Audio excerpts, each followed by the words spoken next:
Welcome back, everyone. In today's video, I'll show you how to download the Windows 10 ISO file. Let's jump right into it. First, open your preferred web browser, Google Chrome for example. In the search bar, type Windows 10 ISO download and hit enter. Click on the first link that says Download Windows 10 Disk Image ISO file from Microsoft's official site. Once the page loads, you might notice there's no direct option to download the ISO. Don't worry, here's what to do. Click the 3 menu at the top right corner of Chrome. Go to More Tools greater than Developer Tools.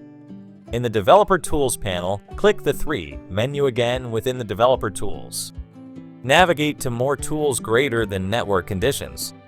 At the bottom, you'll see the User Agent section. Uncheck Use Browser Default.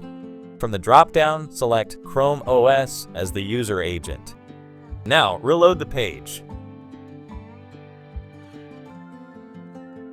This time, you'll see the ISO download options appear. Select Windows 10 Multi-Edition ISO and click Confirm.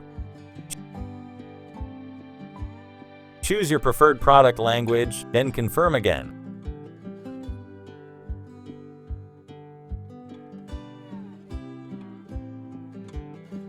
Next, select either 64-bit or 32-bit based on your system.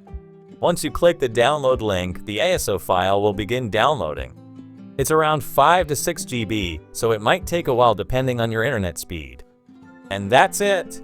You've successfully started the download for Windows 10.